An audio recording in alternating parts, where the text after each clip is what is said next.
warahmatullahi wabarakatuh. Kembali lagi bersama saya Widya Siwi Anggreni. Di video kali ini saya akan membahas mengenai uji asumsi klasik pada analisis regresi linear berganda. Pembahasan ini merupakan pembahasan dari mata perkuliahan metodologi penelitian akuntansi pada pertemuan ke-9. Langsung saja yuk pada penjelasannya. Jadi simak terus ya videonya sampai akhir.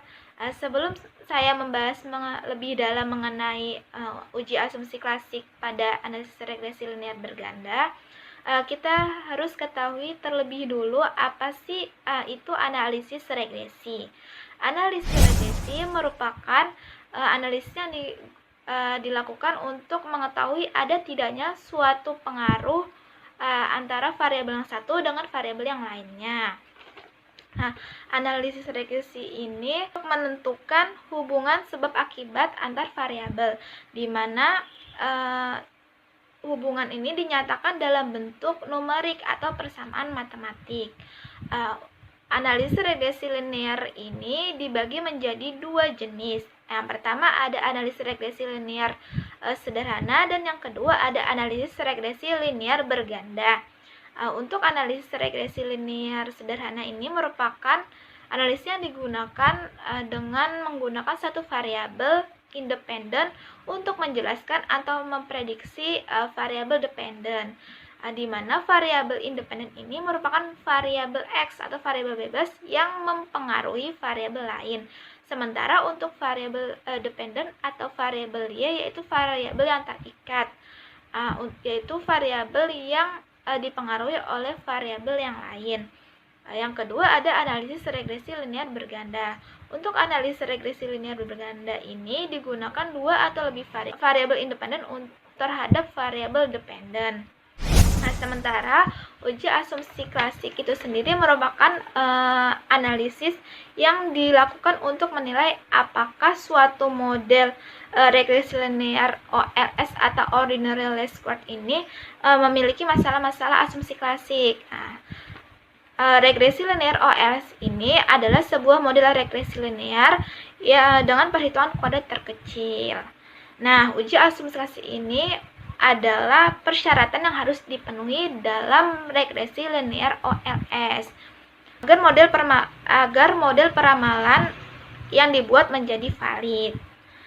Tapi tidak semua analisis regresi linear berganda ini memerlukan uji asumsi klasik, hanya saja yang berbasis OLS. Contoh dari linear berganda yang tidak memerlukan uji asumsi klasik itu ada uji logistik dan uji ordinal. Uji asumsi klasik juga tidak perlu dilakukan untuk menentukan atau untuk analisis regresi linear yang bertujuan untuk menghitung nilai pada variabel tertentu. Contohnya seperti nilai return saham yang dihitung dengan market model atau market adjusted model. Dalam uji asumsi klasik terdapat beberapa tahapan yang harus dilakukan. Yang pertama ada uji normalitas, yang kedua ada uji heteroskedasitas, yang ketiga ada uji multikolinearitas, yang keempat ada uji autokorelasi, dan yang terakhir yang kelima ada uji linearitas. Kita bahas satu persatu mengenai tahapan dari uji asumsi klasik. Yang pertama ada uji normalitas. Uji ini dilakukan untuk melihat distribusi data dalam model penelitian.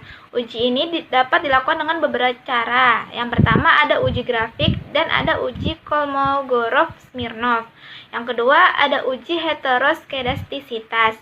Uji ini dilakukan untuk melihat adakah ketidaksamaan varian dari residual pada semua pengamatan. Uji ini dapat dilakukan dengan 4 cara. Yang pertama ada uji Gleiser, yang kedua ada uji Park, yang ketiga ada uji Spearman, dan yang keempat dari grafik scatterplot. Yang ketiga ada uji multikolinearitas. Uji ini dilakukan untuk menunjukkan adanya korelasi atau hubungan yang kuat antar variabel. Uji multikolinearitas ini dapat dilihat dengan Pearson correlation dan nilai FIV tolerance. Yang keempat ada uji autokorelasi. Uji ini dilakukan untuk mengetahui ada tidaknya korelasi atau hubungan antar variabel dengan perubahan waktu pengamatan. Nah, uji ini itu hanya dilakukan apabila pengamatan itu lamanya 1 tahun lebih. Nah, yang terakhir ada uji linearitas. Uji ini dilakukan untuk mengetahui apakah model penelitian mempunyai hubungan yang linear. Hubungan yang linear itu merupakan hubungan dari kedua variabel X dan Y ini membentuk satu garis lurus. Lalu bagaimana cara untuk melakukan uji asumsi klasik pada analisis regresi linear berganda? Untuk itu simak penjelasan berikut ini.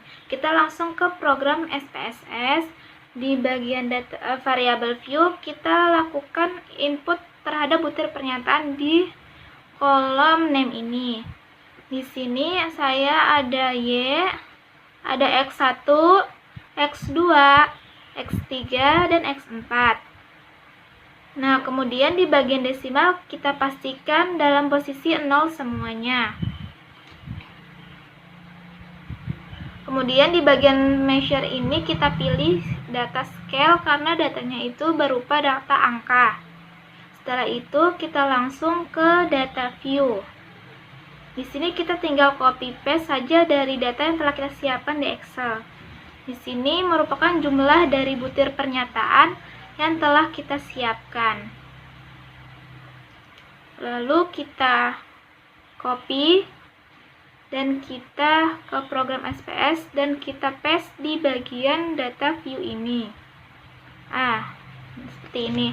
Untuk yang pertama uji normalitas, yaitu ada uji grafik. Kita tinggal mengklik analyze, kemudian regression, linear. Nah, ini merupakan tampilannya, ada dependent dan ada independent. Di bagian dependent ini kita masukkan butir pernyataan Y. Kita masukkan saja. Dan di independent kita masukkan butir pernyataan X. Ada X1 sampai X4 di sini. Kita masukkan semuanya. Ketika sudah, lalu kita klik plot. Nah, di sini di bagian Y kita pilih spreadsheet. Lalu di bagian X kita pilih spread. Nah, kemudian di bagian standard sheet residual plot, di bagian histogram kita checklist dan normal probability kita checklist langsung continue dan oke. Kemudian kita tunggu hasil outputnya. Nah, ini merupakan hasil outputnya. Nah, ini merupakan hasil dari uji grafik histogram. Nah, di sini terlihat bahwa grafik ini histogramnya mengarah ke kanan atau membentuk lonceng. Jadi dikatakan data ini berdistribusi normal. Sementara itu untuk grafik p-plot itu dapat dilihat seperti ini. Di sini juga menunjukkan data berdistribusi normal karena titik-titiknya mengarah ke diagonal ya. Sedangkan yang kedua itu ada uji Kolmogorov-Smirnov. Itu dengan kita klik analyze, kemudian regression, linear. Nah, ini di sini sama seperti tadi kita pindahkan ya di bagian dependent dan independennya. Lalu ketika sudah semuanya kita klik save. Nah, ini merupakan tampilannya. Di bagian residual kita checklist di unstandardized-nya. Ketika sudah di checklist, abaikan semuanya ya, lalu kita klik continue. Lalu oke. Nah, ini di sini tertera res_1, ada data view. Kemudian untuk melakukan ujinya kita analyze, kemudian non-parametric test, lalu legasi dialog. Habis itu kita pilih satu sampel ke strip S. Di sini tertera tampilan seperti ini. Di sini ada tes variable list. Kita pindahkan res_1 ke tes variable list-nya. Kemudian ketika sudah di bagian tes distribution ini kita checklist normal. Di bagian normalnya kita checklist, kemudian oke. Nah, ini merupakan hasil outputnya buat sampel Kolmogorov-Smirnov test. Nah, di sini ada bagian ASYMP significant to test, di mana jika nilai ini tuh di atas 0,05 maka data sudah memenuhi asumsi normalitas. Nah, jika itu sebaliknya ya, kalau di bawah maka tidak memenuhi asumsi normalitas. Nah, di sini tertera nilai 0,23. Nah, ini artinya kan di bawah 0,05, maka data ini tidak memenuhi asumsi normalitas atau datanya tidak normal. Berikutnya untuk uji heteroskedastisitas, yaitu uji Gleiser. Kita tinggal klik analyze, kemudian regression, linear. Nah, di sini sama ya seperti tadi, kita pindahkan di dependent itu untuk Y dan independent itu untuk butir pernyataan X-nya.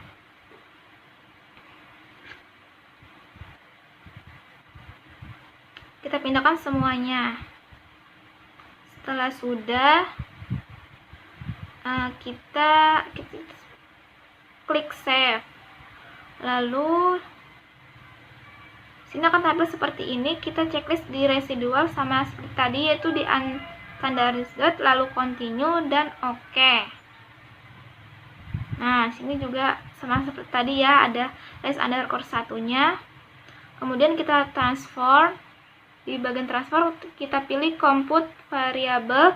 Nah, di sini ada target variable, kita ketik saja res 2. Di bagian numerik ini, numeric expansion ini kita ketikkan abs underscore res dalam kurung res underscore 1. Lalu setelah sudah, kita klik OK. Nah, di sini tertera res 2 ya. Nah, kemudian untuk melakukan ujinya, kita klik analyze, kemudian regression, terus linear. Nah, di sini muncul tampilan seperti ini.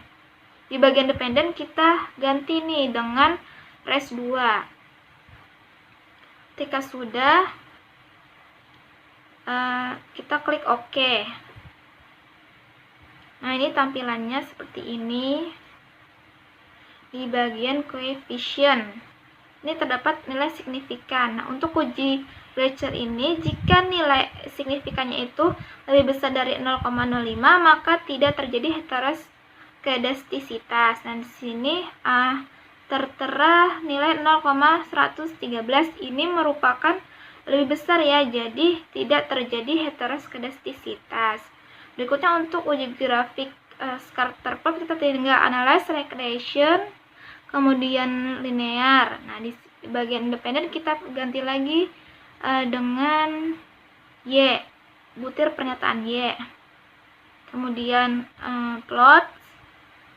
Nah, di sini tampilannya seperti ini.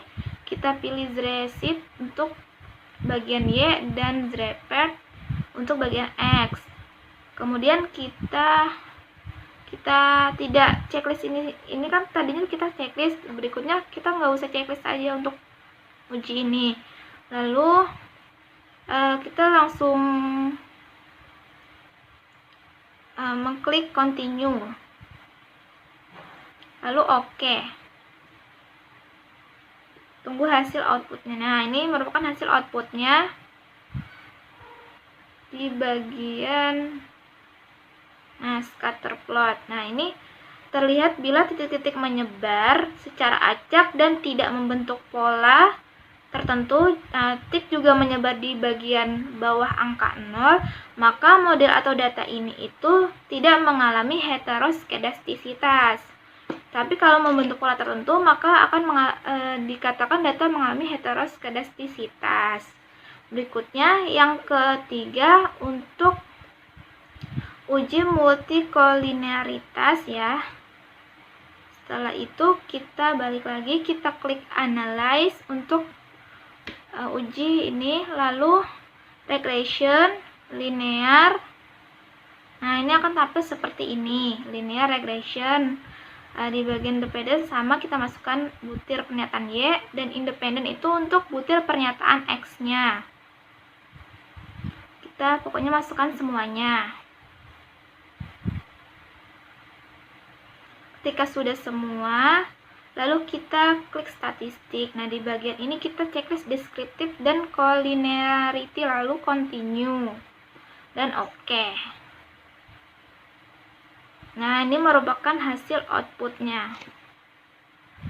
Di sini kita cari hasil output dari Pearson correlation, yaitu di bagian, nah di sini di bagian correlation ini merupakan hasil output dari Pearson correlation, di mana jika nilai korelasi tidak lebih besar dari 0,8 maka tidak terjadi multikolinearitas atau tidak adanya hubungan. Di situ tertera bahwa nilainya itu tidak lebih besar dari 8 maka tidak terjadi multikolinearitas. Berikutnya untuk output dari nilai FIV tolerance itu kita cari di bagian coefficient. Nah, ini merupakan hasil outputnya. Jika nilai FIV itu lebih kecil dari 10 dan toleransi itu lebih besar dari 0,1, maka dikatakan data itu tidak terdapat masalah multikolinearitas. Sekian penjelasan dari saya. Terima kasih sudah menonton video ini. Semoga apa yang saya jelaskan ini dapat bermanfaat bagi kita semua. Wassalamualaikum warahmatullahi wabarakatuh.